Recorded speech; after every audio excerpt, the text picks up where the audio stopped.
Hi guys, అందరూ ఎలా ఉన్నారు? చాలా బాగున్నాను.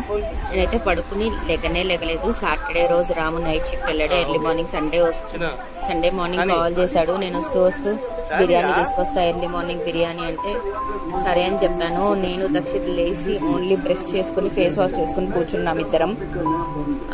సరే అని బిర్యానీ పొద్దున్న తినాలా అని చెప్పి భయపడుతూనే ఓపెన్ చేశాను. నాకు చెన్నై బిర్యానీ అంటే కొంచెం భయంగా ఉంటుంది.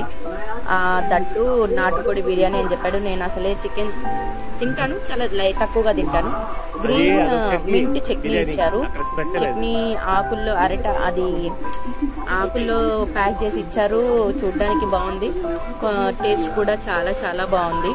నేను వచ్చేసి బిర్యానీ కూడా ఓపెన్ చేశాను. దక్షిత్ కూడా బిర్యానీ అని చెప్తే వాడు ఇప్పుడు ఎస్ఎస్ హైదరాబాద్ బిర్యానీ అయితే చాలా ఇష్టంగా తింటాడు. సో ఇక్కడికి వచ్చాక మేము 4-5 టైమ్స్ తిన్నాం బిర్యానీ. రాము నైట్ షిఫ్ట్ చేసేసి వచ్చేటప్పుడు యువరాజ్ అన్నయ్య రమ్మంటున్నాడు, వెళ్తున్నాం మేమందరం. ఎర్లీ మార్నింగ్ 4 o'clockకి బిర్యానీ చేస్తారంట, తినేసి మేము నీకు ఒకటి తీసుకొస్తామని చెప్పారు. సరే అని చెప్పి 9 members ఏమో వెళ్ళారంట. అందరి బిల్లు యువరాజ్ అన్నయ్య పే చేసుకున్నాడంట. థ్యాంక్ యూ సో మచ్ అన్న. దాంతోపాటు మాకు కూడా తీసుకొచ్చాడు. నేను అన్నాను, మనకు తీసుకొచ్చింది బాగానే ఉంటుందా రాము, లేకపోతే నైట్ చేసి అక్కడ పెడతారంటే లేదు, ఫ్రెష్గానే ఉంది, 4 o'clockకి చేశారు బిర్యానీ అని చెప్పాడు. ఒకసారి ముట్టుకొని చూస్తే కూడా బిర్యానీ బాగానే ఉంది. స్మెల్ చూశాను, నాకు ఎందుకో డౌట్ వచ్చి బాగానే ఉంది. దక్షిత్కి ఒక ప్లేట్ తీసుకుని దక్షిత్కి వేసాను, అందులో కొంచెం తిన్నానా అని, టేస్ట్ చూడు అని చెప్పి. వాడికి బిర్యానీ చూస్తేనే హైదరాబాద్ స్టైల్ బిర్యానీ అనిపించలేదు. సో నాటుకోడి అంట, నేను బాయిలర్ కోడి ఎక్కువ తింటాను, నాటుకోడి తిన్నాను అసలు. సో నాటుకోడి అంతా వాడికి వేసేసాను. నేను ఒక చిన్న పీస్ ఉంచుకున్నాను. ఎందుకు డాడీ ఈ బిర్యానీ తెచ్చావు అని అడుగుతున్నాడు వాళ్ళ డాడీని. నేను పీసెస్ అన్నీ ఎంత వచ్చినాయో చూద్దామని చెప్పి పీసెస్ అన్నీ అందులో వేసాను. ఒక లెగ్ పీస్ వచ్చింది. 100 rupeesకి చాలా వర్త్ బిర్యానీ. అసలు స్పైసీగా లేదు, ఏమంటారు ఏదో ఆర్భాటంగా చేయాలి అనేది కూడా లేదు. మేము ఎర్లీ మార్నింగ్ తింటున్నాం కాబట్టి ఎంటీ స్టమక్తో నా ఫేస్ అలా ఉంది. కానీ బిర్యానీ మాత్రం చాలా బాగుంది. నో స్పైసీ, మసాలాస్ ఏమీ వేయలేదు, మామూలుగా సింపుల్గా చిన్నపిల్లలు కూడా తినేలాగా ఉంది.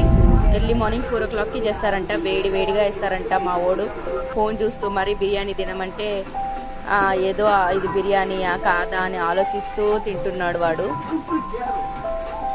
కానీ మొత్తానికైతే బిర్యానీ మాత్రం చాలా బాగుంది. మెయిన్గా వచ్చేసి యువరాజ్ అన్నకి చాలా థ్యాంక్ యూ చెప్పాలి. ఎందుకంటే బిర్యానీ బుక్ చేసి బిర్యానీ తినడానికి వెళ్దామని చెప్పి నైట్ షిఫ్ట్ అయిపోయిన వెంటనే 6 o'clockకి వాళ్ళకి అయిపోతుంది. 6 o'clockకి డైరెక్ట్ వెళ్ళారంట. ఒక 9 members తిన్నాము. నాకైతే బిర్యానీ వావ్ అన్నంత ఉంది అని అంటే 10కి 7.5 ఇవ్వచ్చు 100%. ఎందుకంటే 100 rupeesకి అంత పీసెస్ వేసి అంత చేశారంటే చాలా బెస్టే. ఇద్దరం బెడ్ పైన కూర్చుంటూ హ్యాపీగా మార్నింగ్ టిఫిన్ ఎగ్గొట్టేసాము. ఇంకా టిఫిన్ సండే దట్టు లంచ్కి వేరే ఫ్రెండ్ ఇన్వైట్ చేశారు. సరే వాళ్ళ ఇంటికి వెళ్దామని చెప్పి నేనేం చేసా, దోశ వేద్దాం అనుకున్నా. కానీ బిర్యానీ మాత్రం చాలా బాగుంది. ఈ మింట్ చట్నీ కూడా చాలా బాగుంది. Please do